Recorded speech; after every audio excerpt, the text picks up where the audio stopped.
Are you tired of feeling like your body is working against you? Welcome to Understanding Your Hormones. In this masterclass, we're going to change the way that you view your health and hormones forever. So, what we're going to talk about today is that there's more to hormones than just progesterone and estrogen. A lot of women believe that when we say the word, it's my hormones, that all we're talking about are those reproductive ones.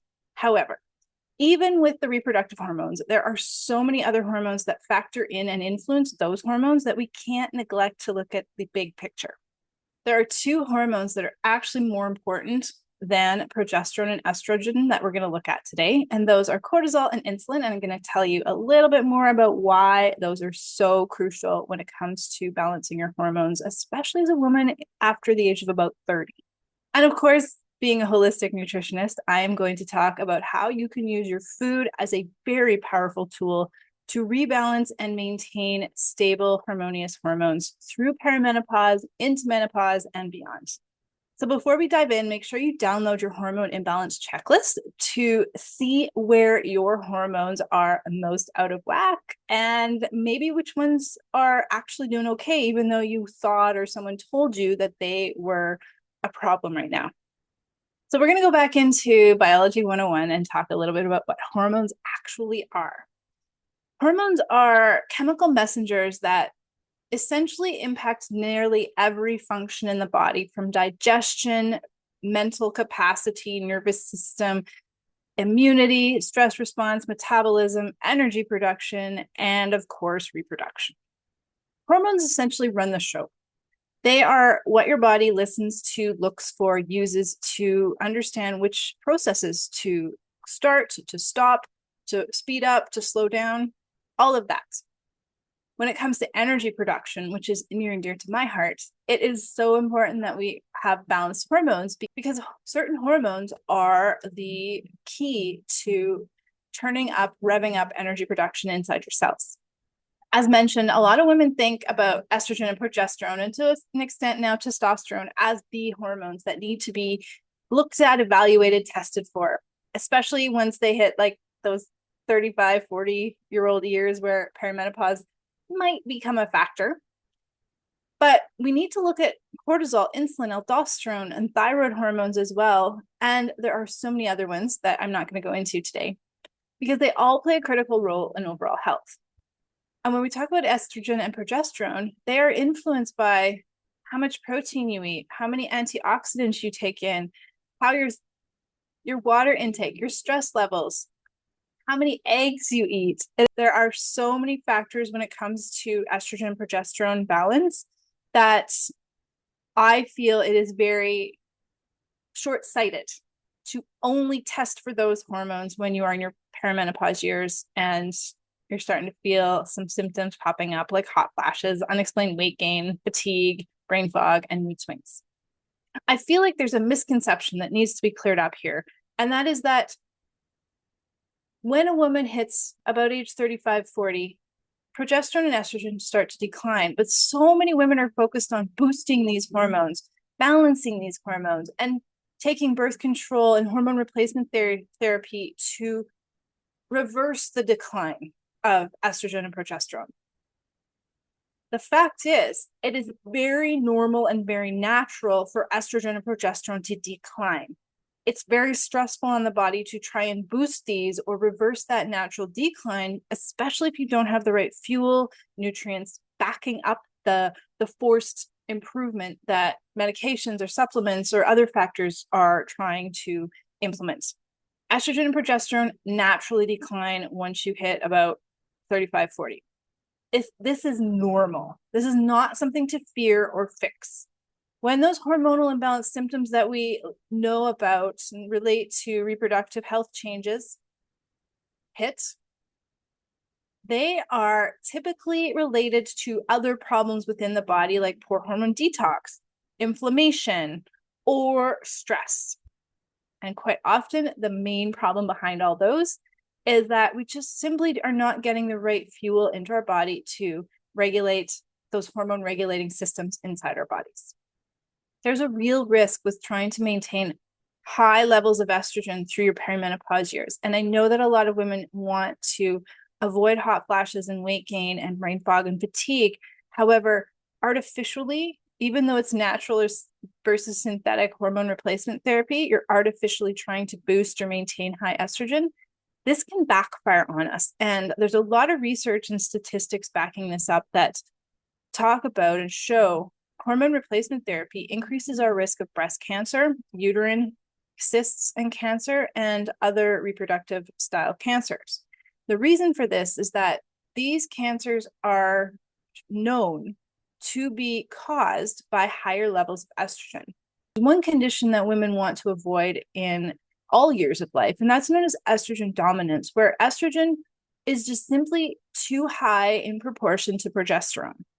Women in their 20s and 30s who get breast cancer or heavy periods or need full hysterectomies, most of them are estrogen dominant. And this is a problem that no one is looking at for them to help them reverse that hormonal imbalance and thus avoid the cancer and the hysterectomies and the other problems. When we try to maintain high estrogen with either supplements, herbals, or hormone replacement therapy, this can cause issues down the road with not only cancer, but weight gain, diabetes, thyroid issues, anxiety, and cholesterol.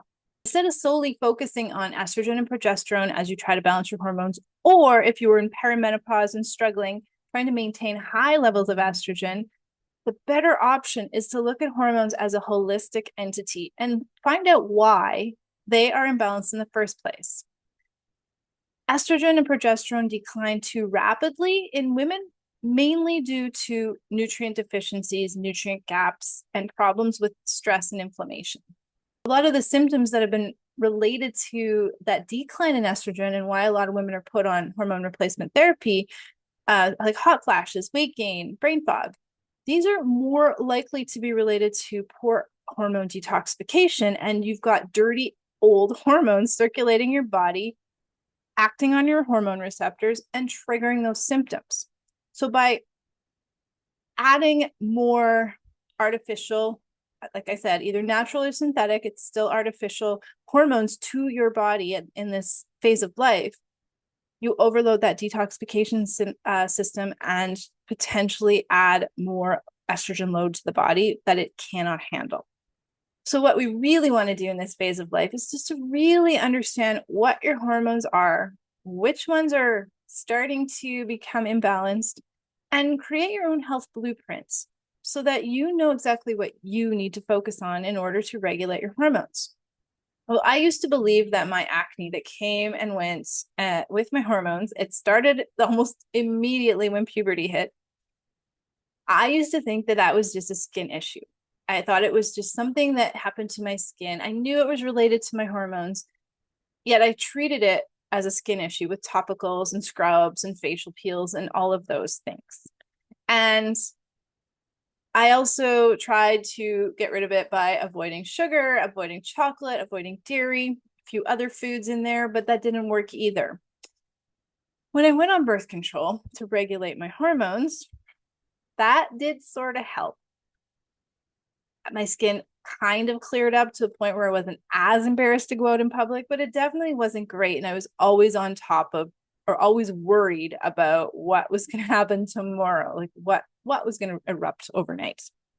And while I didn't fully understand my hormones back then, I did attribute that hormonal acne to just simply my estrogen and progesterone and my reproductive cycle, because the acne got worse towards my period. It kind of went away, and then I'd have like maybe a week of okay skin, and then it would start over again. So it was this lovely cyclical problem that happened to me. And the thing that fixed my acne and cleared up my skin was not regulating and improving the balance of progesterone to estrogen or boosting one versus the other, but rather improving overall hormone detoxification. That was the key. That's what really lit a fire under me to understand all about hormones, because I'd been led to believe that my hormones were simply my reproductive hormones. I'd heard of thyroid. I didn't really attribute it much to hormones in the sense that what I'd been taught since puberty. And I had no idea back then that if I had just improved my diet with a few specific foods, I could have been rid of that hormonal acne years and decades ago.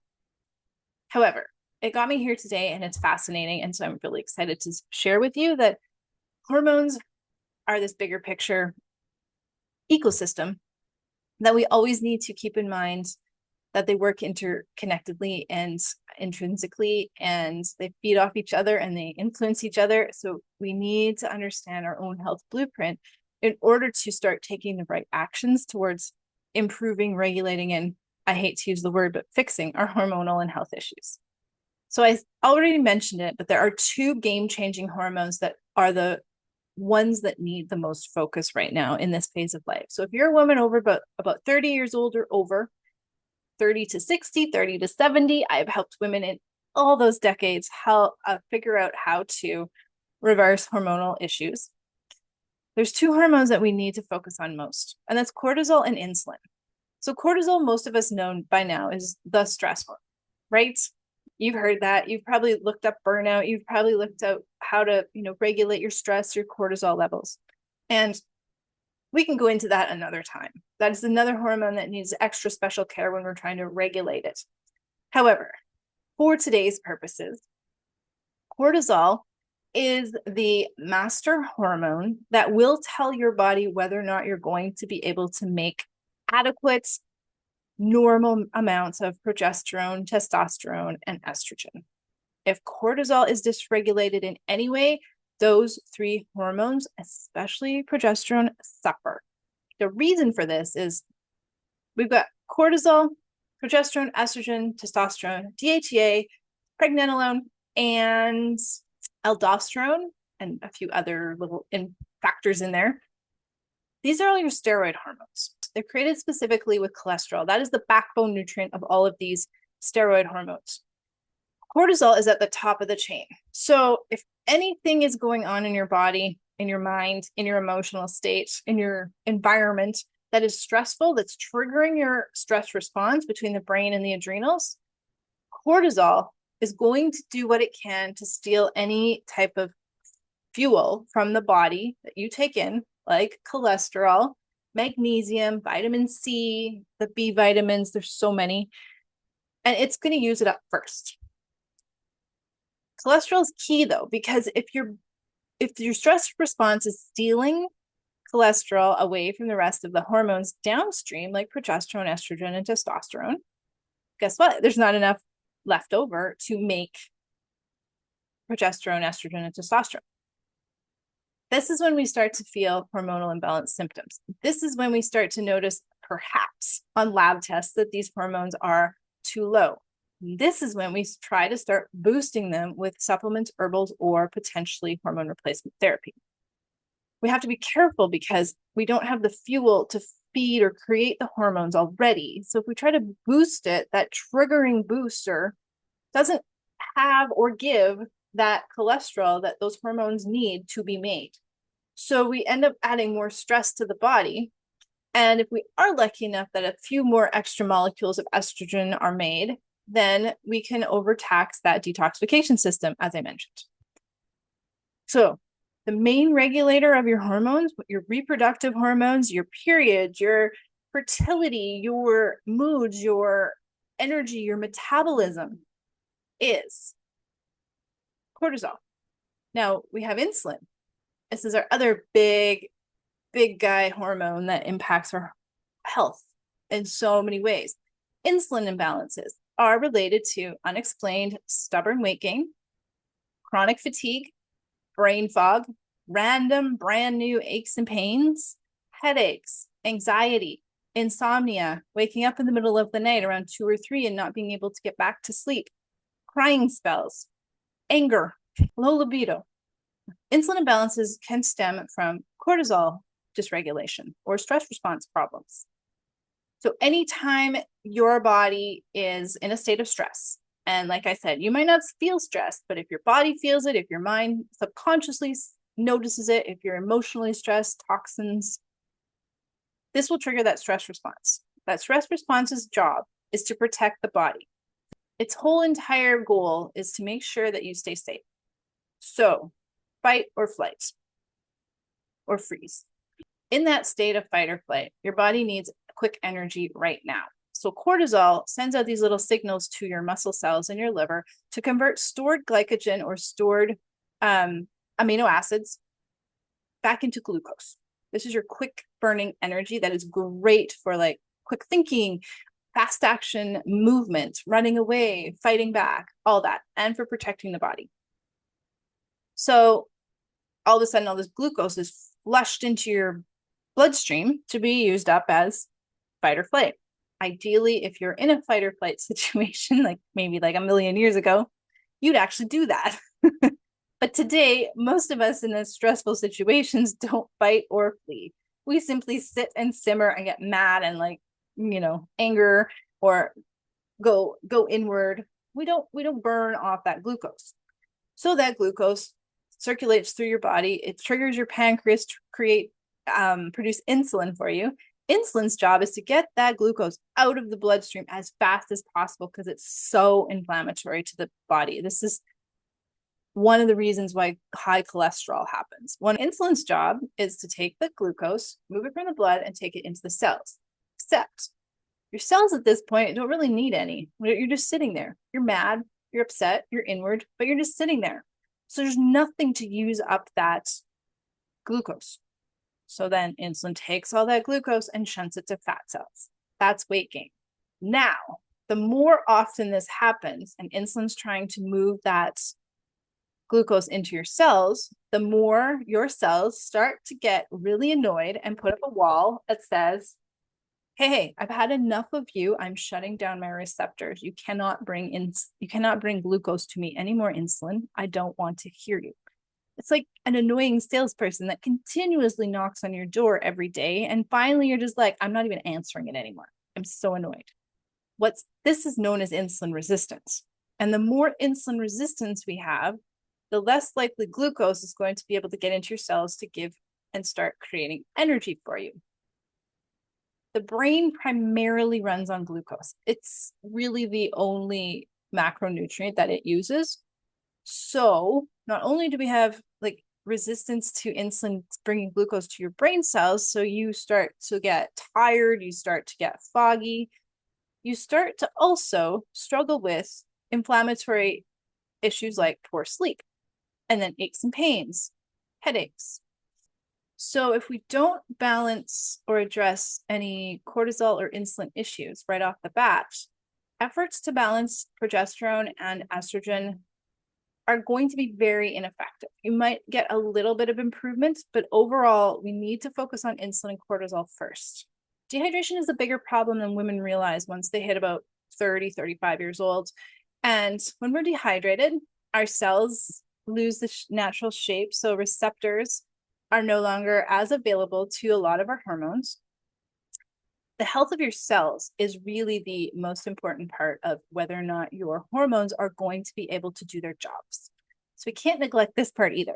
So without adequate hydration or your body feeling like you are getting enough of your electrolytes, when you're dehydrated, it's harder for hormones to flow throughout the body as efficiently as they used to be. Toxins are not removed as quickly as they should be. And it's more likely that we're going to experience constipation, which is a big, bad problem for women in perimenopause, because inside that stool that's sitting inside of you are hormones that, if it doesn't get moved out, they're just going to get reabsorbed back into the body as dirty old hormones and impact your hormonal health. And when it comes to weight, most of us were taught that the hormone to look at is thyroid, right? Thyroid is your energy metabolism hormone. It's what controls how much of the nutrients, the food energy that you take in, is used up and burns as energy production. However, thyroid hormones are extremely sensitive to imbalances with other hormones and health issues in your body. They don't work very well when you're inflamed. They can't connect to the cells.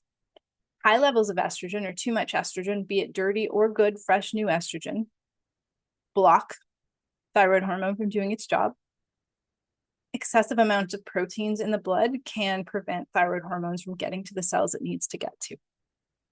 And of course, when we're stressed, that just blocks overall thyroid hormone production. So again, focusing on just one or two hormones isn't going to get you very far in your hormone balancing journey because of all these interconnections and deeply influencing factors by other health imbalances or hormonal issues. Your body runs on a fuel that is known as nutrients.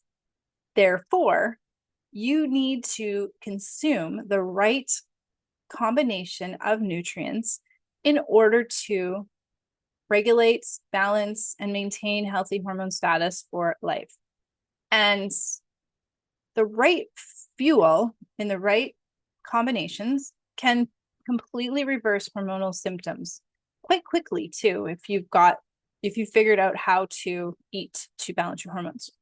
Not only are hormones built on nutrients, but hormone metabolism, how your cells use them, connecting to cells, keeping the cells healthy, and hormone detoxification. These processes all require very specific nutrients in order to function. And the nutrients include macronutrients like protein, healthy fat, and carbohydrates, as well as the 30 plus micronutrients that are critical to high functioning hormonally imbalanced women. When you're struggling with hormonal imbalance symptoms, that tells me that you are lacking or you've got nutrient gaps in a wide variety of those nutrients. My clients are imbalanced in at least one macronutrient and a minimum of 15 micronutrients. Now, I use the term nutrient gaps because what's important to know is that it's not just about nutrient deficiencies. If you've done a nutrient deficiency test or you believe that you are deficient in a certain nutrient based on maybe a Google search or somebody's Instagram description, just know that nutrient deficiencies are generally caused because some part of the body is stealing nutrients away from another part of the body. And so you're going to start struggling with more and more symptoms. Taking supplements risks you creating nutrient gaps, whether that's nutrient excesses, more nutrient deficiencies elsewhere, nutrient steals that just keep getting worse and worse, or nutrient drains where your body just flushes those right out. Digestion is probably the most important part of hormone imbalance that needs to start first, and we'll talk more about that in another video. And if you aren't taking in the right food in a way that supports healthy digestion, supplements are really hard to break down, really stressful for your body to switch up from the processed version of the nutrients into usable versions of the nutrients. And more often than not, don't even hit the mark.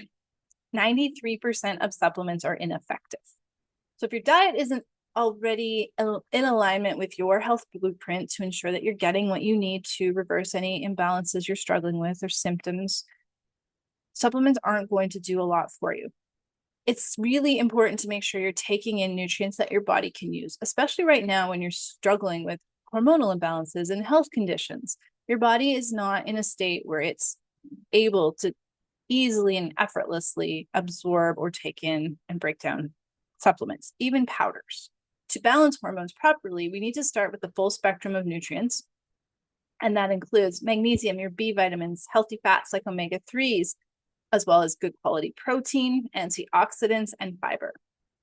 We also need to focus on how we eat, like how we're creating meals so that they help to reduce stress, balance blood sugar, optimize and fuel your reproductive hormones, help ensure the thyroid is getting everything it needs as well.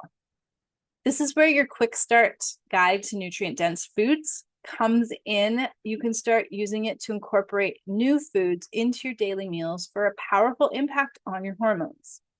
So today, I want you to start taking a bit of action and accountability for your own hormone health. One, I'd love for you to do the hormone imbalance checklist and identify your top 3 hormone imbalances. Let me know in the comments what yours are. Start adding some nutrient dense foods that are hormonally focused into your diet using the quick start guide. It's more important to add the right foods into your diet at this point than it is to start eliminating the wrong foods. And take a look at your health blueprint and map out where you think you might need the most support, whether that's stress management, blood sugar stability, estrogen regulation and detoxification. Maybe it could even be with reducing inflammation overall. Remember, these changes don't have to happen overnight. And my clients get better success when they are just consistently focused on one main health problem or symptom that they want to fix and just doing the work to improve that. We need to start small. We need to focus on more 1% better every week, because that is going to give you that momentum and the motivation, because you're going to start feeling amazing and great. So keep with it, stay consistent. And just remember that hormone balance is about understanding all your hormones, not just estrogen and progesterone. Make sure you're regulating your blood sugar and stabilizing or regulating stress. And that nutrition is your superpower right now to help you regulate and reverse those hormonal issues and start fixing the damage that past diets and treatments and health gimmicks have caused.